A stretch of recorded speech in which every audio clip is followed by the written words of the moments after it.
Well,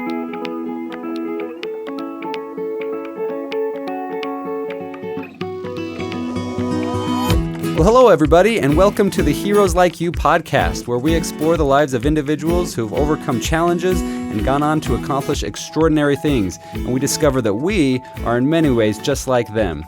My name is Joe Belliston, and today we have the privilege of hearing from New York Times bestselling author Dan Miller.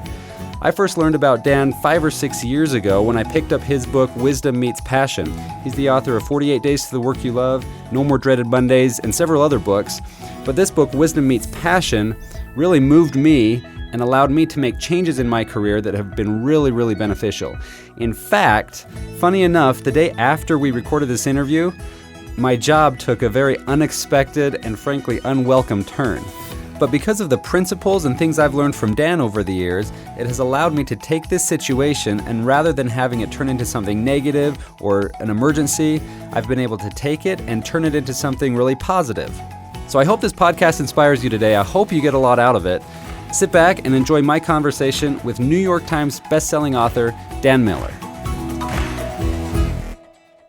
Well, Dan Miller, it is a thrill for me to be able to talk with you and have you on the podcast today. You are the New York Times bestselling author of the book 48 Days to the Work You Love. You've also written several other books, including No More Dreaded Mondays and my personal favorite, Wisdom Meets Passion. And you've really made a living helping other people find or create work that is meaningful to them. So thank you so much for taking some time to share your story and wisdom with us today. Oh, absolutely. I'm honored to be your guest, Joe. So you have a lot of accolades as an author and a speaker and entrepreneur, but I would be willing to guess that there are some who knew you growing up who would be really surprised at where you are today. You had kind of what some people would consider an uncommon childhood. You grew up without a television. You were on the farm.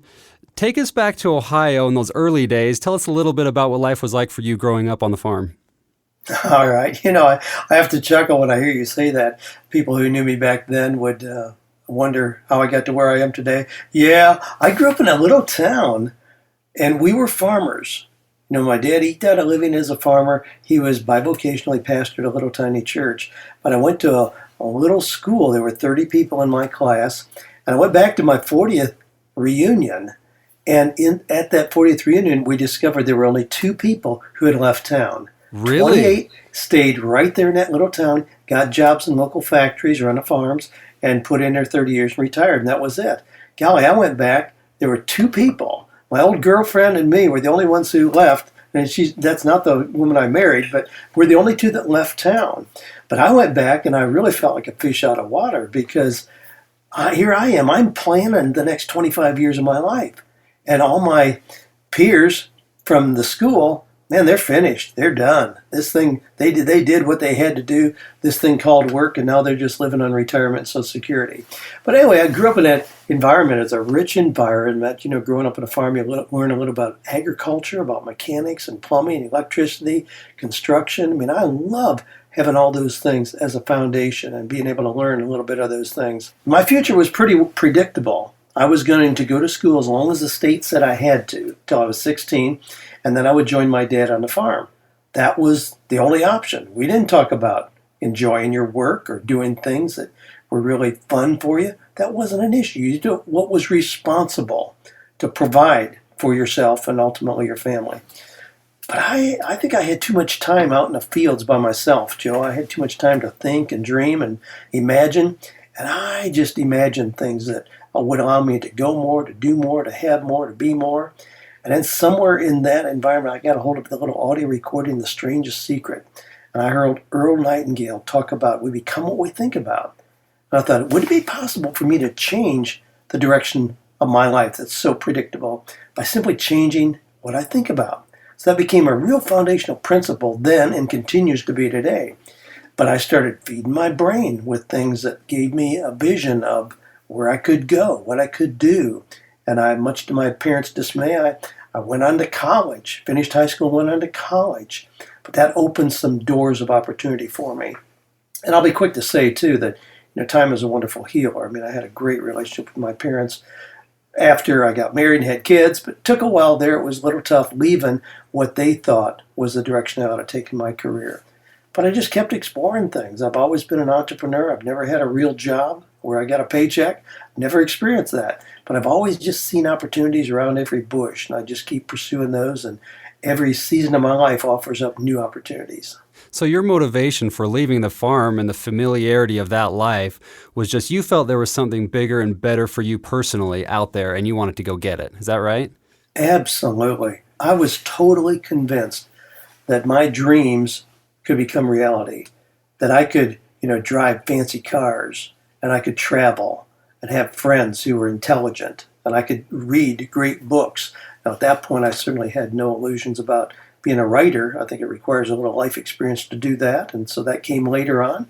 But yeah, I was convinced by the time I was 6 years old. I was doing things, going door to door selling Christmas cards, and I'd wash the neighbors' cars. I was doing things to create my own income way before it was required. My dad wanted my time spent on the farm, but I'd eke out my own little blocks of time to do my own little ventures, and I just kept expanding on those. Wow. So it sounds like that entrepreneurial spirit was in your DNA somewhere, and you just had to figure out how to turn that into some kind of career and success, right?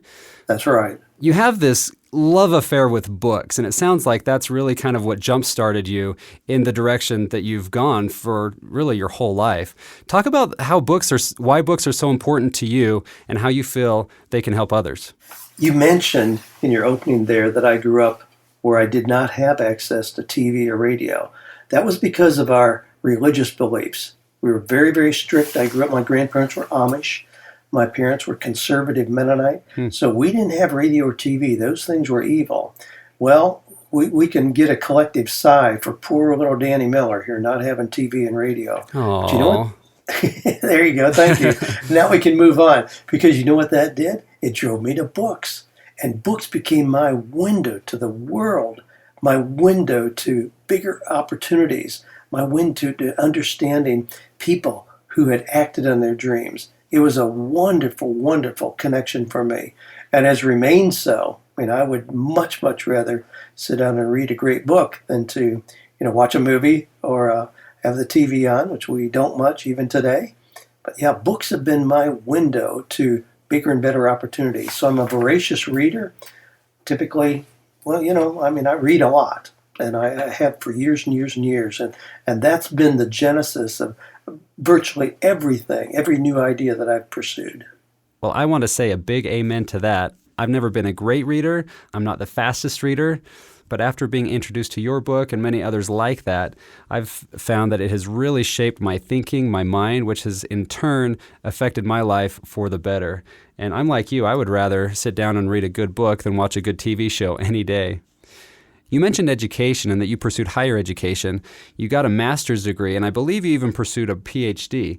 And I've heard you talk about this before, so I want to ask, would you encourage anyone who is looking to start a career or even just build success of their own to pursue a formal education like you did? Wow, that's going to be a very individualized answer. I have a whole bunch of grandkids, and it's such a delight to be working with them and helping them understand their greatest talents, their passions, how God has uniquely gifted them, and what that's going to look like in terms of work. For some of them, that will be going to college. I got a couple granddaughters that want to go into nursing. Sure, go to college, do the traditional thing to get those credentials. Some of the others are not great readers, but they have really good mechanical skills. Some of them are going to be, Ferrari mechanics and wood sculptors and things like that. Those are very honorable professions and may not require or even be realistic to have a traditional college degree. Education happens in a lot of ways and way beyond just sitting in a seat in a classroom. My oldest son, when he was 17, we allowed him to go to Boulder, Colorado. He started training with the Olympic bicycle team there. And then he went on to Europe, raced with the Dutch national team. And people would say, gee, aren't you concerned that Kevin's not in college? And my response was, he may choose to go to college at some point, but right now he's too busy getting an education. And I really believe that. Education comes in many ways. I have grandkids that are location independent with their parents. So 3 of my little granddaughters have been traveling on the road for over 2 years. They've been in all 48 states. So when you talk to them about, a forest or Grand Canyon. It's not just looking at a book and describing it. They've been there. They experience things firsthand. I love the education that they're getting in that rich environment. So I don't have a blanket recommendation at all. I went to college because it really did increase my opportunities. It was a politically correct way to leave home, for one thing, to leave and go to college. So there was that natural transition. But I don't have a whole lot that I attained in the academic environments that really are the key components of what I've been able to do today. I love that experience because it does connect me with books and other big thinkers. And I did get my traditional bachelor's degree and then a master's degree. And then I went to Oxford for their doctoral program. And I completed all the coursework. And I elected not to do the dissertation, which would be this incredible research document that I would have 4 old guys with glasses on that would read, so they'd give me a piece of paper. And I elected and told them so. I elected to do instead to write 48 Days to the Work You Love, which has impacted a whole lot of people and moved my financial needle significantly more than what that piece of paper would have done as well. So I completed all the work for my doctorate, but I didn't officially complete the dissertation. And I have no regrets about that at all. So I'm pretty much an anomaly in the academic environment. Well, that's interesting. So you never got the piece of paper with the PhD. No, don't call me Dr. Dan. Well, you said, when you were growing up, there was really only one path, right? You were going to take over the farm and you were going to work your 40 years, retire, and do the traditional thing. And I think that a lot of people get caught up in that in education as well. I graduate from high school. The next thing is to go to college. And what do I do there? Well, maybe I'll explore some of my interests. If you don't have a clear idea of what you want to do, maybe that's not the best option at that point. What are your thoughts on that? Yeah, you just have to take that as it comes and make that decision. Well, it breaks my heart when I see kids, going to school and they're just signing their name on student loan debt, and all of a sudden, they aren't really sure what they want to do. They drop out in their third year, and now they got $80,000 worth of debt. Are you kidding me? That's a horrible, horrible position to be in.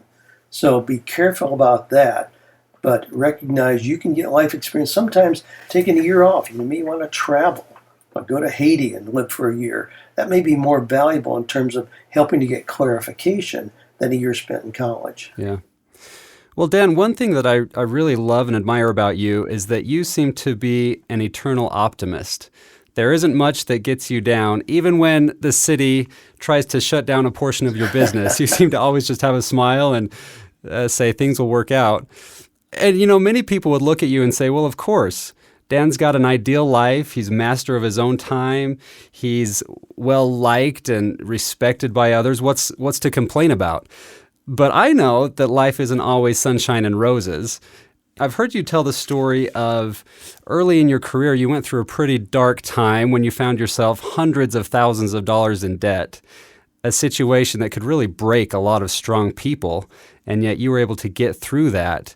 Would you mind telling that story? And specifically, what did you do to not allow worry and fear, anxiety, or even depression control your life at that time?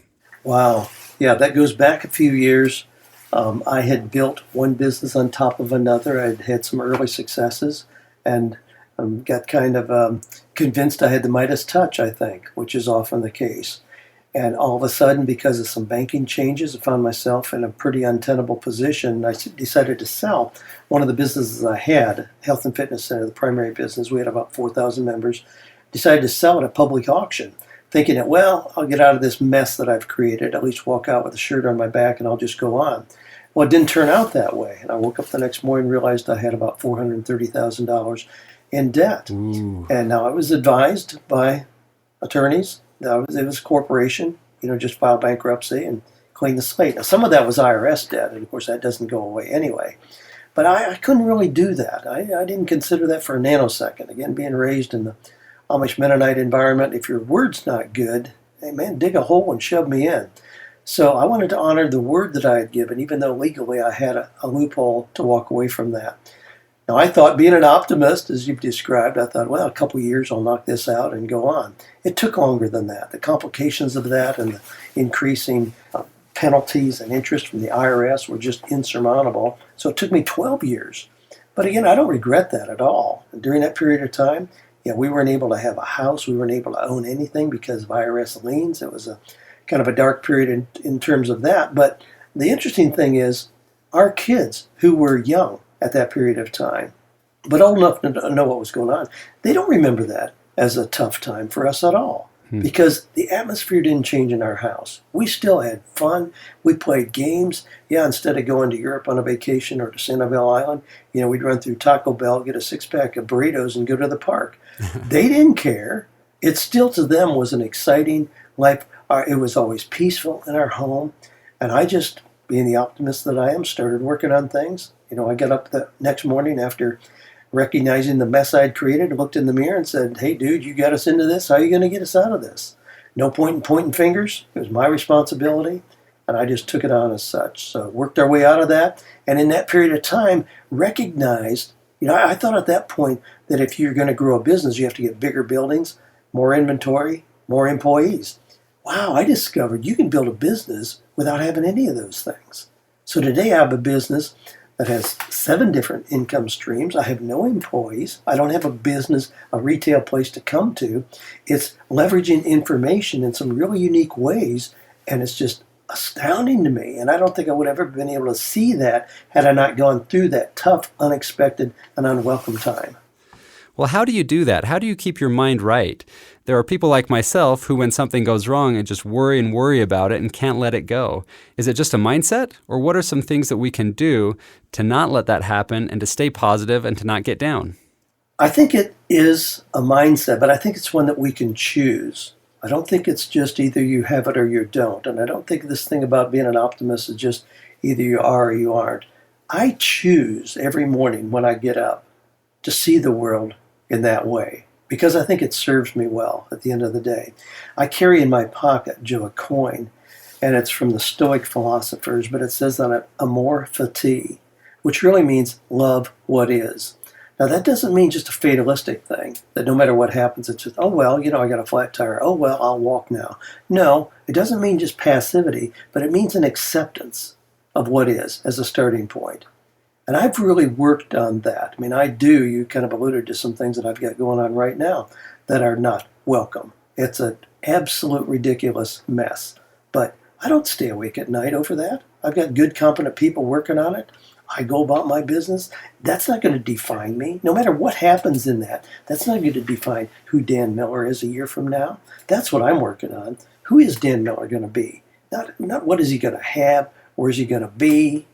What's his stuff going to look like? Whatever. But I'm working on who is Dan Miller. So I'm working on integrity and character issues. Those are more important to me than these little bumps in the road that we run into. Boy, I love that. Accept what is and make it an adventure, maybe. Don't run from it, but accept it and figure out how you're going to plow through and get it done. Absolutely. I love that. Well, there are a lot of people right now who are facing maybe similar adversity, but certainly dark times in their lives. And in fact, I want to share this with you. The highest suicide rate in the U.S. right now is for individuals between the ages of 45 and 54. And I look at that and say, well, that should be the prime of your career and maybe some of your best earning years. And yet there are many in that age group who find themselves in situations where they think life is just too hard, there's no way out, and they give up on life. What could you say from your experiences to help encourage and provide hope for people in those situations, facing those challenges, to help them know that life can and will get better? Well, a lot of people do look at my life. One of the things that Joanna and I, my wife and I, get to talk about a lot is the entrepreneurial marriage, the entrepreneurial lifestyle. People look at us and say, how have you been able to create the life that you have? Beautiful property just outside of Franklin, Tennessee. We're on 10 acres. We have nature trails and zip lines and cool things here, sculptures on our property. And I get to walk from our house back here to this converted barn we call the sanctuary in the morning. And I sit here and think and dream and write and read I mean, I do. I have an amazing life. Now, the thing that people don't see is this was not some clear linear path from when I was 18, just this upward success. We've already talked about there have been some bumps in the road.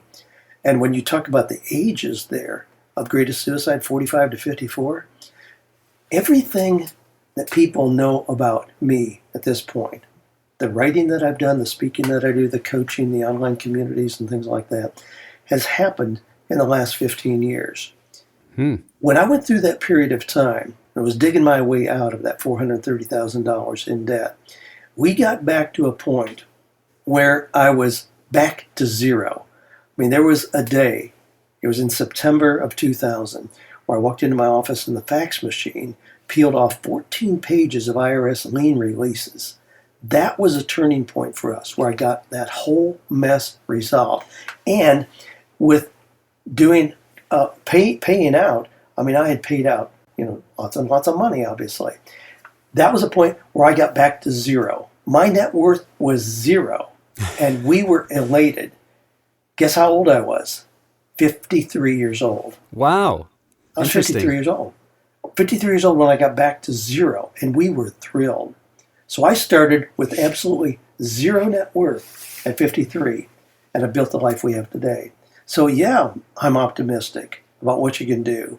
And my goodness, I mean, the opportunities are just increasing all around us, and they look different. I mean, I'm doing things now that I could not have dreamed about 20 years ago because they didn't exist. Things like a blog and a podcast and online communities and Facebook, the things we're doing, they didn't exist. And today we use those as tools to drive success in some really fun, creative ways. So a lot of people would look at you and say, oh man, overnight success. Maybe it was, but it sure took a long time to get overnight success, right?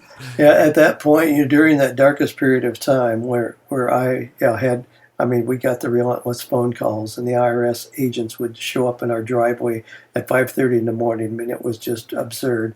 But, during that period of time, my wife and I started teaching a Sunday school class on how to go through these transitions in our careers. And it was in our greatest pain that we started teaching that Sunday school class, and the class was just like a magnet.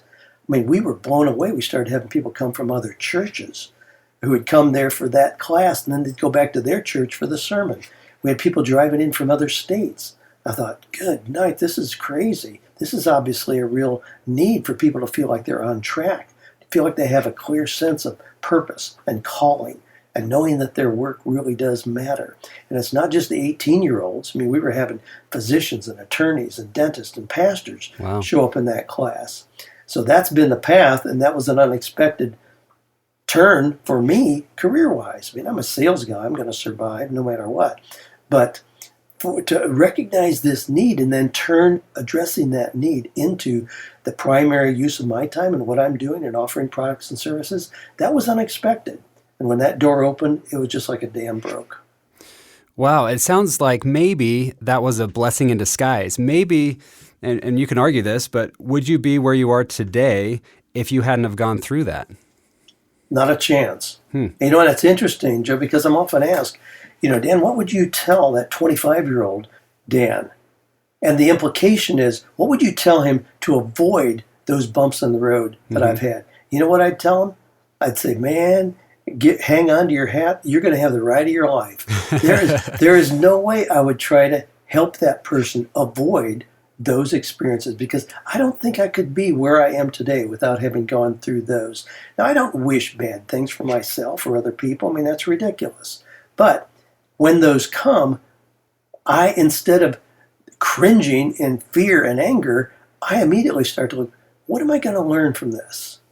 What is this going to make possible that I have not been aware of previously? I look for the lessons, the situation I'm going through right now with the city on a codes issue here that looks like I'm in a bad position right now. But I'm looking at that thinking, what am I going to learn from this? I don't want to miss the lesson, and I'm sure there's something there. What a great point. And maybe that's what we say to anybody going through a challenge or a trial is don't try to run from it.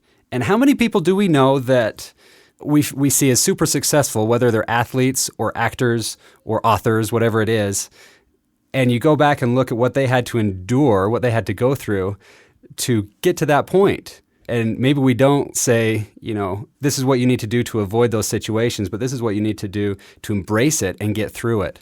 And you'll be stronger in the end, and you'll miss out on opportunities in your future if you don't go through those times, right? That's right. That's exactly right. What a great point. Well, Dan, you are certainly an inspiration to me. You've brought hope to so many people, and I appreciate you coming on and providing some of your wisdom and your insights with us. Just want to say thank you for taking time to be with us today. Well, absolutely. My pleasure. I never get tired of talking about these things, and hope that it removes some of the cobwebs maybe for your listeners and gives them hope and inspiration as well. Oh, absolutely. And for anyone out there who may be looking to start a career, or maybe it's time for a job change, or maybe you want to earn a little extra side income, I would say go grab the book, 48 Days to the Work You Love. And if you just want some inspiration or maybe some sound life principles, Wisdom Meets Passion is one of my favorite books. It's done a lot for me. I'd encourage anybody to go and get that. Well, Dan, before we let you go, if there are people who want to know more about what you do or connect with you, what's the best way for them to do that? 48days.com is our primary site, and the 48 days is just a reasonable time frame in which you can make dramatic changes in the direction of your life if you create a plan and act on it. So we've kind of branded around that. So 48days.com. Then we have a community that I'm really excited about, an online community. It's 48dayseagles.com. Very low monthly investment in that, but to connect with other people where there's a lot of sharing of ideas and resources, and we're seeing that old adage, rising tide raises all ships.